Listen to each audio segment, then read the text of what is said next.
Chapter 8. Ritheesh சகல வசதிகளுடன் கூடிய ஒரு தனியார் சொகுசு பேருந்தில் முன்பதிவு செய்து ஹைதராபாத் சென்று கொண்டிருந்தான்.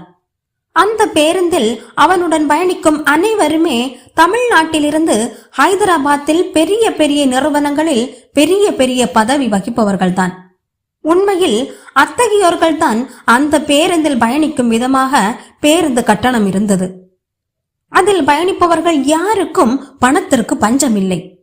ஏசி பஸ்ஸில் கண்ணாடியால் மூடப்பட்ட ஜன்னல் வழியாக வேடிக்கை பார்த்து கொண்டே பயணித்தான்.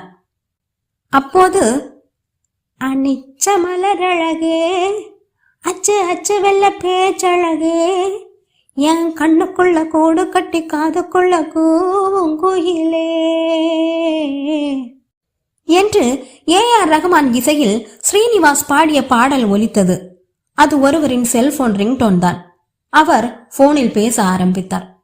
அதன் பின், காதல் சொன்ன கணமே அது நரகம் கண்ட கணமே, தீயில் கருகுது மனமே என்று ஏஆர் ரஹ்மான் இசையில் அமைந்த பாடல் ஒலித்தது. இது வேறு ஒருவரின் செல்போன் ரிங்டோன். அவரும் போனை எடுத்து பேச ஆரம்பித்தார். பணம் பலரது சந்தோஷத்தை தீர்மானிப்பதில்லை. பணம் இல்லாதவனுக்கு பணப்பிரச்சனை மட்டும்தான். ஆனால் பணம் இருப்பவனுக்கோ பணப்பிரச்சனையை தவிர அனைத்து பிரச்சனைகளும் உண்டு என்று மனதிற்குள் நினைத்து கொண்டான். வாழ்க்கை என்றால் 1000 இருக்கும், வாசல் தோறும் வேதனை இருக்கும், வந்த துன்பம் எதுவென்றாலும் வாடி நின்றால் ஓடுவதில்லை என்ற கண்ணதாசனின் வரிகள் தான் நமக்கு வாலிப கவிஞர் வாலியை கொடுத்தது. வாலி தனது கவிஞர் முயற்சியை விட்டு கொடுக்க நினைத்த போது இந்த வரிகள் தான் அவரை மீண்டும் போராட வைத்தது. பின்பு ஒரு நாள் ultimate star Ajith, action king Arjun மற்றும் சுப்பு பஞ்சு நடித்த மங்காத்தா திரைப்படத்தின் இயக்குனர் வெங்கட் பிரபுவிடம் வாலி இப்படி கூறினார். நான் உங்க பெரியப்பாவுக்கு பாட்டு எழுதியிருக்கேன், உங்க அப்பாவுக்கு எழுதியிருக்கேன், உனக்கு எழுதியிருக்கேன், உன் பையனுக்கு கூட எழுதுவேன் என்று. சக்தி வாய்ந்த சிந்தனை கொண்ட ஒருவரின் 4 வரிகள் பலர் வாழ்க்கையை புரட்டி போடும் அளவுக்கு சக்தி வாய்ந்ததாக இருக்கிறது. இதை நினைத்து கொண்டே தூங்கினான் ரித்தீஷ். எழுந்ததும் ஹைதராபாத் மிகவும் பணம் புழங்கும் நகரங்களில் ஒன்று. இங்கே மிக அதிக தொகை பரிமாற்றம் என்பது சர்வ சாதாரணம். அதனால் இங்கிருந்து கேஷ் டெபாசிட் மெஷின் மூலம் தனது வங்கி கணக்கு மற்றும் தனது நம்பிக்கையானவர்களின் வங்கி கணக்கிற்கு பணத்தை செலுத்த தொடங்கினான். அவர்கள் அனைவரிடமும் ஒவ்வொரு காரணம் சொல்லி அவரது வங்கி கணக்கில் பணம் செலுத்திக் கொள்ள அனுமதி வாங்கியிருந்தான் ரித்தீஷ். பின்பு நகரத்தின் மிக முக்கியமான இந்தியா முழுவதும் கிளைகள் இருக்கும் ஒரு நகை கடைக்கு சென்றான். அங்கே 1 பவுன் தங்க கட்டிகளாக 5 கடைகளில் 5 கட்டிகளை வாங்கி கொண்டான். 1 பவுன் தங்க கட்டியாக வாங்கும் போது தனது அடையாளத்தை வெளிப்படுத்த வேண்டிய அவசியம் இல்லை. 1 பவுனுக்கு மேல் தங்கம் வாங்கும் போது பான் அட்டை மற்றும் ஆதார் அட்டையின் நகல்களை சமர்ப்பிக்க வேண்டும். தனது அடையாளத்தை வெளிப்படுத்த தேவையில்லாத அளவுக்கு எவ்வளவு தங்க கட்டிகள் வாங்க முடியுமோ அவ்வளவு கட்டிகளை சிறுக சிறுக வாங்கினான். ஒவ்வொரு தங்க கட்டியும் அவனது ஆள்காட்டி விரலில் 1/3 பங்குதான் இருந்தது. இவ்வளவு சிறிய தங்க கட்டிகளாக இருந்ததால் சுமார் 10 லட்சம் மதிப்புள்ள தங்க கட்டிகளை சர்வ சாதாரணமாக தனது பேண்ட் பாக்கெட்டில் வைத்துக் கொள்ள முடிந்தது. ஒவ்வொரு தங்க கட்டியும் ஒரு சுவிங்கம் பபுள்கம் அளவுக்கு தான் இருந்தது. பின்பு ஆப்பிள் ஸ்டோர் சென்றான்.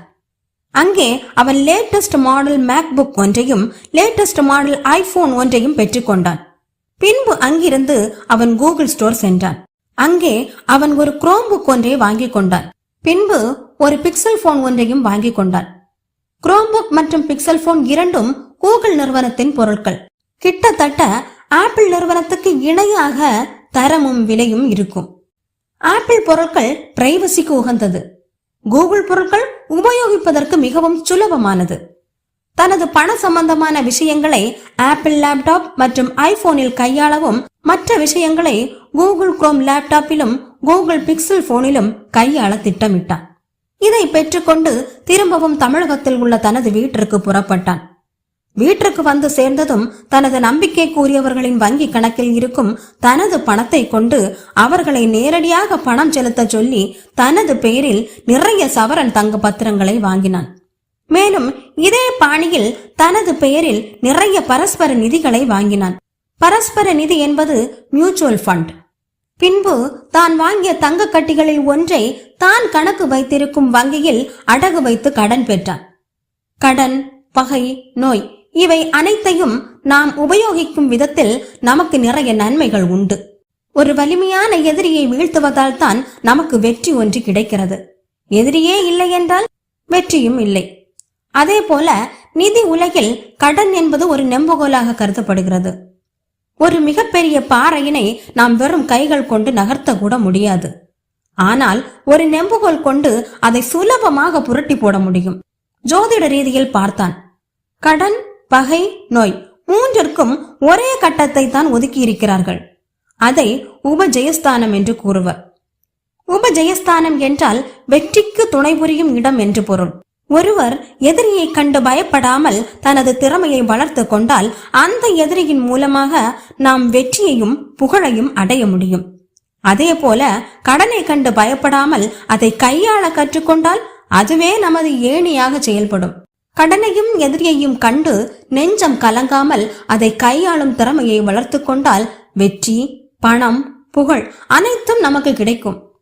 தான் கடன் பெற்ற தொகை தனது வங்கி கணக்கிற்கு வந்ததும் அதை கொண்டு மிகவும் வலிமையான நிறுவனம், ஆனால் இப்போது சில காரணங்களினால் பங்கு விலை இறங்கி உள்ளது என்ற நிலையில் உள்ள நிறுவன பங்குகளில் முதலீடு செய்தார். முதலீடு செய்பவர்களில் பல வகை முதலீட்டாளர்கள் உள்ளனர். அதில் ஜார்ஜ் குளூனி போல முதலீட்டாளர்கள் ஒரு வீழ்ச்சியை முன்கூட்டியே கணித்து அதற்கு எதிராக பந்தயம் கட்டுவார்கள். ஜார்ஜ் குளூனி பிரிட்டன் பவுண்டுகள் கடும் வீழ்ச்சியை அடையும் என்பதை முன்கூட்டியே கணித்து அதனை ஷார்ட் செல்லிங் முறையில் பெருமளவில் விற்றார். மேலும் அது அவர் கணித்தது போலவே வீழ்ச்சி அடைந்ததும் அந்த ஷார்ட் செல்லிங் செய்ததை வீழ்ச்சி அடைந்த விலைக்கு வாங்கி அதை ஸ்கொயர் ஆஃப் செய்து விட்டார். இதனால் அவர் ஒரே நாளில் $1 பில்லியன் சம்பாதித்தார். இதை சற்று விளக்கமாக கூற வேண்டுமென்றால், நீங்கள் தேங்காயின் விலை இன்னும் 20 நாட்களில் கடுமையாக வீழ்ச்சி அடையும் என்று கணிக்கிறீர்கள் என்று வைத்துக் கொள்வோம். உடனே நீங்கள் மூட்டை மூட்டையாக தேங்காயை இன்னும் 25 நாட்களில் டெலிவரி செய்வதாக நிறைய வாங்குபவர்களிடம் ஒப்பந்தம் செய்து கொண்டு இப்போது உள்ள தேங்காயின் விலையில் பணத்தை பெற்றுக் கொள்கிறீர்கள். பின்பு அது 20 நாட்கள் கழித்து விலை கடுமையாக வீழ்ச்சி அடைந்ததும் நீங்கள் மிக குறைந்த விலைக்கு தேங்காயை வாங்கி உங்களிடம் ஒப்பந்தம் செய்து பணம் கொடுத்தவர்களிடம் டெலிவரி செய்து விடுகிறீர்கள். இதன் மூலம் நீங்கள் கையில் இல்லாத தேங்காயை அதிக விலைக்கு விற்று தேங்காய் விலை வீழ்ச்சி அடைந்ததும் அதை நீங்கள் சந்தையில் இருந்து பெற்று அதை டெலிவரி செய்து விடுகிறீர்கள். அதே போல ஜார்ஜ் குளூனி பிரிட்டன் பவுண்டுகளை அதிகமாக இருக்கும்போது கையில் இல்லாத போதும் அதை விற்றுவிட்டு பின் வீழ்ச்சி அடைந்ததும் அதை மீண்டும் வாங்கி ஸ்கொயர் ஆஃப் செய்தார். இது சட்டப்படியான விஷயம்தான். இதில் எந்த ஏமாற்று வேலையும் இல்லை. மற்றவர்களுக்கு தெரியாத ஒரு விஷயம் உங்களுக்கு தெரிவதன் மூலம் நீங்கள் பணம் சம்பாதிக்கிறீர்கள், அவ்வளவுதான்.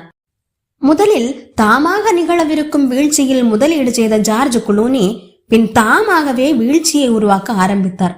அதனால் அவர் பல நாடுகளில் நுழைய தடை செய்யப்பட்டுள்ளார். அவரது சொந்த நாடான ஹங்கேரியில் கூட அவர் தடை செய்யப்பட்டுள்ளார். ரித்தீஷ் இத்தகைய ஒரு வீழ்ச்சிக்காகத்தான் காத்து கொண்டிருக்கிறான். அதாவது ஜார்ஜ் குளூனி போன்ற நபர்கள் ஒரு வீழ்ச்சியில் முதலீடு செய்யும் போது தானும் அந்த சந்தர்ப்பத்தை பயன்படுத்தி கொண்டு பணம் சம்பாதிக்க விரும்பினான். அப்படி ஒரு சந்தர்ப்பம் கிடைத்ததும் தனது மீதமுள்ள தங்க கட்டிகளை அடகு வைத்து அந்த மொத்த பணத்தையும் அந்த வீழ்ச்சியில் முதலீடு செய்வது என்று தீர்மானித்தான். மேலும் ரித்தீஷ் ஜார்ஜ் குளூனி போல வீழ்ச்சியில் முதலீடு செய்வதை மட்டுமே தொடர்ந்து செய்வதாக இல்லை. ஒரு சந்தர்ப்பத்தை பயன்படுத்தி கொண்டு நிறைய பணம் சம்பாதித்த பிறகு அதை வளர்ச்சியில் முதலீடு செய்வதுதான் அவன் நோக்கம். உண்மையில் ரித்தீஷ் வளர்ச்சியில் முதலீடு செய்யவே விரும்பினான். வளர்ச்சியில் முதலீடு செய்வது பலன் கொடுக்க நீண்ட காலம் ஆகும். ஆனால் வீழ்ச்சியில் முதலீடு செய்வது மிக குறுகிய காலத்திலேயே பலன் கொடுக்கும். ரித்தீஷ் எந்த ஒரு வீழ்ச்சியையும் தானாக உருவாக்க நினைக்கவில்லை. ஜார்ஜ் குளூனி போன்ற நபர்கள் தாங்கள் வீழ்ச்சியை உருவாக்குவதால் தான் அந்த வீழ்ச்சி பற்றி வேறு ஒருவருக்கும் எந்த ஒரு தடயமும் முன்கூட்டியே கிடைப்பதில்லை. எனினும் அது ஒன்றும் முன்கூட்டியே தெரிந்து கொள்ள முடியாத விஷயம் அல்ல.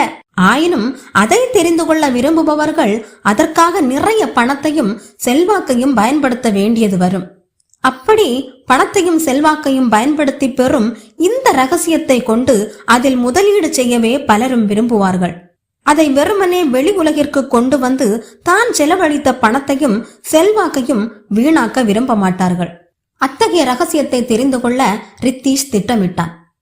இனி என்ன நடக்கும்? ரித்தீஷால் அத்தகைய ரகசியத்தை பெற முடிந்ததா? அத்தகைய செல்வாக்கு அவனிடம் இருந்ததா? பொறுத்திருந்து பார்ப்போம்.